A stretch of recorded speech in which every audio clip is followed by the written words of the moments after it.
everyone, welcome to our channel Education Hotspot. So as I say कि from November onwards हम लोग channel पे थोड़ा सा एक्टिव हो जाएंगे और क्लास 12th और फर्दर और भी बहुत सी सीरीज है चैनल पे जिस पे मैं वर्क करना स्टार्ट कर दूंगी फ्रॉम नवंबर. तो 12th सोशियोलॉजी की अगर मैं बात करूँ तो आप देखेंगे कि 12th सोशियोलॉजी के मोस्टली चैप्टर हम कवर कर चुके हैं. NCERT study NCERT with me session channel पे अवेलेबल है. 12th MCQ मीन्स 1 मार्कर जिसमें MCQ true false correct incorrect ये सब सीरीज ऑलरेडी चैनल पे अवेलेबल है. You can watch that. अभी तक आप में से बहुत से बच्चों ने देख भी ली होगी and I am very happy कि ये जो मेहनत है ये एक्चुअली में रिजल्ट लेके आ रही है. देखिए बहुत समय बाद लेक्चर अपलोड कर रही हूँ तो जस्ट थोड़ी सी बातें होंगी बोल के बता दूं कि एक्चुअली में मैं करने क्या वाली हूँ और जो चीज़ अवेलेबल है so that you can watch that. अब मेजर प्रॉब्लम आ रही है आपको जो टर्म फर्स्ट के आपके एग्जाम होने हैं. The major problem that the student are facing is the reasoning assertion question. भाई सारे क्वेश्चन हो जाते हैं, फैक्ट्स याद कर लिए, एमसीक्यू बन रहे हैं, फिलअप कर पा रहे हैं, बट रीजनिंग असर्शन क्वेश्चन में दिमाग नहीं चल पा रहा है. और मैंने इस चीज को सर्च भी किया है कि ऑनलाइन मतलब अगर हम लोग सर्च करें तो बहुत ज्यादा रीजनिंग असर्शन क्वेश्चन का कंटेंट कहीं अवेलेबल ही नहीं है. Even I check before preparing the content कि मैं कहीं से चेक करूँ कि क्या क्या क्वेश्चन अवेलेबल है, उस बेसिस पे मैं क्वेश्चन प्रिपेयर करूंगी. तो मुझे भी बहुत ज्यादा कंटेंट कहीं पे नहीं मिला. सिर्फ रीजनिंग असर्शन क्वेश्चन की बात करूँ तो 1 मार्कर तो ऑलरेडी मैं बना भी चुकी हूँ आपके. ठीक है, रीजनिंग असर्शन क्वेश्चन को लेकर बहुत कुछ नहीं था. सो दैट्स वाई ये जो आपको यहाँ पे वीडियो में कंटेंट मिलने वाला है दैट इज एक्सक्लूसिव कंटेंट. और ये मैं कह सकती हूँ क्यों, क्योंकि मैंने खुद से एक एक लाइन एनसीईआरटी की पिकअप करके ये क्वेश्चन खुद क्रिएट करे हैं. That's why I can claim that. ठीक है कि एक एक क्वेश्चन ऐसा, अब मैं ये नहीं बोलूंगी कोई और बना रहा है तो ऐसे बेस लेके ऐसे क्वेश्चंस कहीं नहीं होंगे, बट या बिल्कुल सिमिलर चीजें आपको कहीं पे भी नहीं मिलेंगी. तो आई ट्राई इन क्वेश्चन से आप लोगों को रीजनिंग असर्शन का कंसेप्ट समझ में आए, असर्शन रीजनिंग के क्वेश्चन का किस तरीके से इन्हें कर सकते हैं, और होपफुली अगर ऐसा कोई क्वेश्चन या इससे रिलेटेड कुछ कंसेप्ट आपको एग्जाम में मिले तो हमारे सारे क्वेश्चन सही हों. वीडियो देखने के बाद आप लोग मुझे कमेंट करके बताएंगे कि ये सीरीज कितनी बेनिफिशियल है, प्लस आप और किस किस चैप्टर के मुझे चाहते हैं कि मैं रीजनिंग असर्शन के क्वेश्चन प्रिपेयर करूं. आई ट्राई जितने मैक्सिमम क्वेश्चन एक चैप्टर से बनेंगे. मैं ये नहीं कि 10-10 क्वेश्चन की सीरीज लेके आऊंगी, नो बिल्कुल नहीं. जितना बड़ा चैप्टर है जितने क्वेश्चन बने 20, 25, 30, 40, 50 रीजनिंग असर्शन के क्वेश्चन मैं उस चैप्टर से आप लोगों के लिए प्रिपेयर करूंगी. बट हाँ, आगे फर्दर वीडियो बनानी है नहीं बनानी है, रीजनिंग असर्शन के क्वेश्चन समझ आ रहे हैं नहीं आ रहे, ये आप लोगों के कमेंट से मुझे पता चलेगा. सो प्लीज कमेंट में कंजूसी मत करना. ठीक है, चैनल को लाइक अगर कर देना, अगर आप लोग वीडियो को लाइक जरूर कर देना और चैनल को सब्सक्राइब कर देना सो दैट फर्दर वीडियोस भी आप लोगों को मिलती रहें. स्टार्ट करते हैं, बाकी बातें अगली वीडियो में करेंगे. ऑलरेडी बहुत बातें हो गई हैं आज के लिए. तो यहाँ पे हम लोग जो पहला चैप्टर लेके चल रहे हैं रीजनिंग असर्शन क्वेश्चन के लिए that is chapter 2 Indian society की बुक का the demographic structure of the Indian society. अब देखिए सबसे पहले आप असर्शन रीजनिंग का क्वेश्चन समझिए कैसे आते हैं फॉर दोज स्टूडेंट्स जिन्हें अभी तक बिल्कुल भी नॉलेज नहीं है, जिन्होंने कुछ भी नहीं पढ़ा है. ठीक है, तो सबसे पहले आपके सामने एक स्टेटमेंट आती है जिसे हम बोलते हैं असर्शन, और फिर नीचे एक स्टेटमेंट लिखी होती है जिसे हम बोलते हैं रीजन. अब आपको कैसे ये 3 स्टेप्स में क्वेश्चन सॉल्व करना होता है. देखो सबसे पहले आपको क्या देखना है, सिंपल सी बात है. सबसे पहले आप ये देखो कि जो असर्शन में लाइन लिखी है क्या वो बात ठीक बोली गई है या वो बात गलत है. तो एक तरीके से असर्शन को ट्रू फॉल्स की तरह सॉल्व करो. फिर रीजन जो होता है जस्ट रीड एंड चेक कि क्या ये ट्रू है या फॉल्स है, यानी रीजन को ट्रू फॉल्स की तरह सॉल्व करो. फर्स्ट सेकेंड स्टेप हुआ. थर्ड स्टेप में असर्शन रीजन को साथ में लिंक करके पढ़ो और ये देखो कि जो बात ऊपर बोली गई थी क्या नीचे वाली बात उसका कारण है. मतलब आप रीड करके पढ़ो और फिर यहाँ पे क्या ऐड कर दो, यहाँ पे बिकॉज ऐड करके इस लाइन को पढ़ो. बिकॉज इट इज दिस, जैसे ये लिखा हुआ है बिकॉज इट इज दिस, तो ये चीज अगर ट्रू बैठ रही होगी तो हमें हमारा आंसर मिल जाएगा. रीजनिंग असर्शन के क्वेश्चन में मैंने यहाँ पे बस फर्स्ट क्वेश्चन में ऑप्शन लिखे हैं, रिमेनिंग सब क्वेश्चन के ऑप्शन सेम रहेंगे. तो आप एक बार ऑप्शन पढ़ लेंगे देन फिर मैं सिर्फ ABCD पे मार्क करूंगी. फर्स्ट क्वेश्चन देखिए क्या है, क्या कहा जा रहा है, demography study the concept of birth rate and death rate. Demography में बर्थ रेट और डेथ रेट की बात की जाती है. चैप्टर नहीं देखा है तो देख लो, ऑलरेडी बहुत डिटेल में मैंने चैप्टर आप लोगों को विद नोट्स पढ़ाया है. तो yes, demography birth rate, death rate, इन सब चीजों की, infant mortality rate, life expectancy, इन सब की बात करता है. ट्रू स्टेटमेंट हो गई. Demography is the study of population, ये भी बिल्कुल ट्रू बात है. दोनों स्टेटमेंट ट्रू है. अब जरा लिंक करके पढ़ो कि demography study the concept of birth rate and death rate because it is the study of population. तो ये बात ठीक बैठ रही है, दोनों बातें ठीक है और रीजन भी बिल्कुल असर्शन के अकॉर्डिंग करेक्ट बैठ रहा है. तो अगर हम अपने ऑप्शन देखें तो आप देखोगे क्या क्या ऑप्शन अवेलेबल है हमारे पास. पहला ऑप्शन है both A and R are true and R is the correct explanation of A. दोनों ट्रू है, R करेक्ट एक्सप्लेनेशन नहीं है. A ट्रू है, R फॉल्स है, and then D is A false है, R ट्रू है. तो ये दोनों ऑप्शन तो वैसे ही हट गए, दोनों सही है एंड R जो है वो A का करेक्ट एक्सप्लेनेशन है. सो यहाँ पे हमारा A जो है वो राइट आंसर हो जाएगा. सेकेंड की बात करते हैं. Sociology is emerge from Europe. देखो आपने अगर चैप्टर पढ़ा है तो आप लोगों को ये याद होगा सोशियोलॉजी की इमर्जेंस यूरोप से हुई थी, 11th में भी सोशियोलॉजी पढ़ी होगी। तो ये स्टेटमेंट ट्रू है कि यूरोप से इमर्जेंस हुआ था सोशियोलॉजी का। नेक्स्ट क्या बोला जा रहा है, in the late 18th century Europe saw the changes regarding formation of nation state and modernity. 18th century के लास्ट तक आते आते यूरोप में क्या हो रहा था, नेशन स्टेट फॉर्म हो रहे थे प्लस मॉडर्निटी आ रही थी। 11th की सोशियोलॉजी पढ़ी हो तो याद करो कि इमरजेंस ऑफ सोशियोलॉजी में आप लोगों ने क्या क्या पढ़ा था। आप लोगों ने साइंटिफिक रिवोल्यूशन पढ़ा था, आप लोगों ने एनलाइटनमेंट पढ़ा था, आप लोगों ने मॉडर्निटी पढ़ा था। तो बिल्कुल सही बात है ये, क्योंकि यूरोप में ये सब चेंजेस हो रहे थे, इसीलिए वहां पे एक नया कंसेप्ट, एक नया सब्जेक्ट इमर्ज होकर आया, दैट इज सोशियोलॉजी।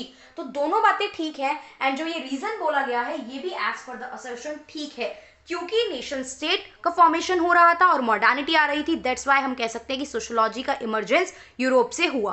तो it means both A and R correct, and R is the correct explanation of A. तो स्टेटमेंट ए यहाँ पे हमारा ऑप्शन ए जो है वो करेक्ट स्टेटमेंट हो जाएगा।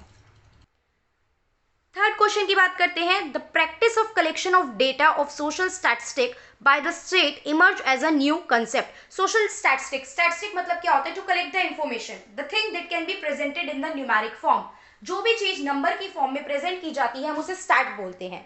तो यहाँ पे जो आपका डेटा कलेक्ट करने का काम होता है सोशल स्टैटिस्टिक में, ये जो है ये एक नया कंसेप्ट है।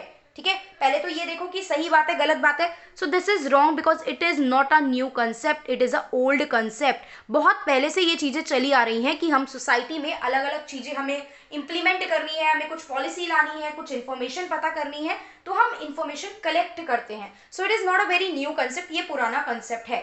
तो ए हो गया फॉल्स। देखो ए फॉल्स का एक ही ऑप्शन होता है, वैसे तो अगर आप directly MCQ based question check करना चाहो ना तो आपको ये अगला ऑप्शन पढ़ने की भी जरूरत नहीं है, बिकॉज हमारे पास क्या ऑप्शन है, ए और बी तो कहते हैं कि दोनों ठीक है, एक में करेक्ट एक्सप्लेनेशन होती है एक में नहीं होती। तो जब ए गलत है तो ना तो ए सही हो सकता ना बी सही हो सकता। ये ऑप्शन कहता है कि ए ट्रू है आर फॉल्स है, और ये क्या कहता है ए फॉल्स है आर ट्रू है। तो जब हम देखते हैं तो क्या हो जाएगा, हमारा डी ऑप्शन सही हो जाएगा, बिकॉज ए फॉल्स तो यहीं पे होता है। स्टिल अगला जो स्टेटमेंट है रीजन पढ़ लेते हैं।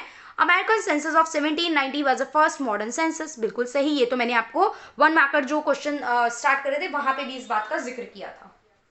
सो यहाँ तक आई होप आप लोगों को चीजें समझ में आ रही होंगी, और समझ में आ रही हैं तो साथ के साथ कमेंट करके भी आप लोग मुझे बताएंगे। कोशिश करेंगे कितने क्वेश्चन मैक्सिमम इस वीडियो में कर सकते हैं, otherwise part 1 part 2 part 3 part के फॉर्म में हम इसको करेंगे। फोर्थ क्वेश्चन देखते हैं, the Indian census is the largest such exercise in the world. Indian census जो है, जो आप डेटा कलेक्ट करते हो हर 10 साल के बाद, 11वें साल में इंडिया में डेटा कलेक्शन होता है, पॉपुलेशन का सर्वे होता है, तो it is the largest such collection in the world. बिल्कुल ठीक बात है। China has a slightly larger population but does not conduct regular census. देखिए यहाँ पे आपके माइंड में क्या आ सकता है कि चाइना में इतनी ज्यादा पॉपुलेशन है, फिर भी चाइना क्यों नहीं लार्जेस्ट सेंसस है, क्यों इंडिया लार्जेस्ट सेंसस है? बिकॉज चाइना में जो होता है ना, इतना डिटेल में सर्वे पॉपुलेशन का डेटा कलेक्शन होता ही नहीं है।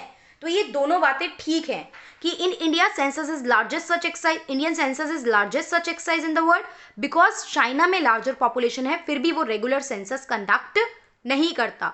सो both A and R correct, and R is the correct explanation of A. Hope आप लोगों को समझ में आ रहा होगा और ज्यादा फास्ट नहीं लग रही हैं चीजें।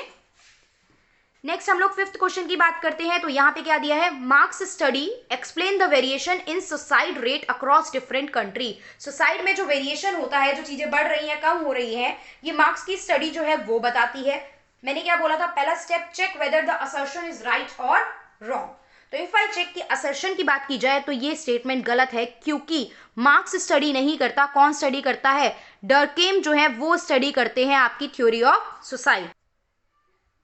रीजन की बात करें तो अब देखते हैं इसमें हमारा marks study explain the variation in suicide rate across different country. तो ये मैंने आपको क्या बताया, सुसाइड की स्टडी किसने की है, एमिली डर्केम वाज द सोशियोलॉजिस्ट जिन्होंने थ्योरी ऑफ सुसाइड जो है वो दी है।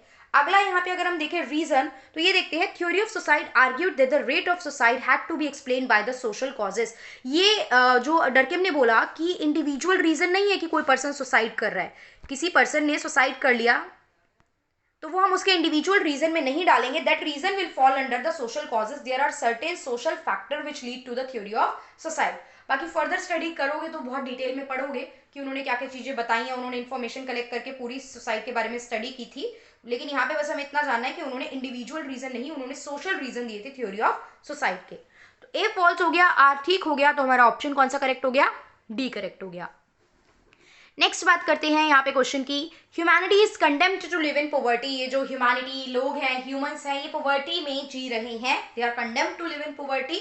ठीक है, हमें पता है पॉवर्टी है, ऑलमोस्ट हर जगह पे कहीं ना कहीं हमें पॉवर्टी देखने को मिल रही है, तो पॉवर्टी तो है। ठीक है, नेक्स्ट क्या बोला जा रहा है, agriculture production will always be overtaken by the population growth. यहाँ पे क्या बोला जा रहा है, एग्रीकल्चर प्रोडक्शन जो है ना वो हमेशा क्या रहेगा, कम रहेगा पॉपुलेशन ग्रोथ से, मतलब पॉपुलेशन हमेशा ओवरटेक कर लेगी एग्रीकल्चर प्रोडक्शन को। अगर आपका एग्रीकल्चर प्रोडक्शन 10 यूनिट से बढ़ रहा है तो आपकी पॉपुलेशन क्या होगी, 20 यूनिट से बढ़ जाएगी, तो वो जो 10 पीपल है उनको कुछ भी खाने पीने को नहीं मिल पाएगा प्रॉपरली, तो वो 10 लोग क्या रह जाएंगे, वो 10 लोग रह जाएंगे पुअर। क्लियर? तो humanity is condemned to live in poverty, ये बात ठीक है, because agriculture production will always be overtaken by the population growth. So if I talk, both A and R correct and R is the correct explanation of A. Clear? तो यहाँ पे क्या हो जाएगा, ए ऑप्शन करेक्ट हो जाएगा। I hope ये आप लोगों को कंटेंट समझ में आ रहा है, वीडियो समझ में आ रही है, और अभी मैं यहीं पे इस वीडियो को स्टॉप करूंगी। बहुत कम क्वेश्चन है, 6 क्वेश्चन, अराउंड हम लोग 25 तक क्वेश्चन इस चैप्टर के डिस्कस करेंगे।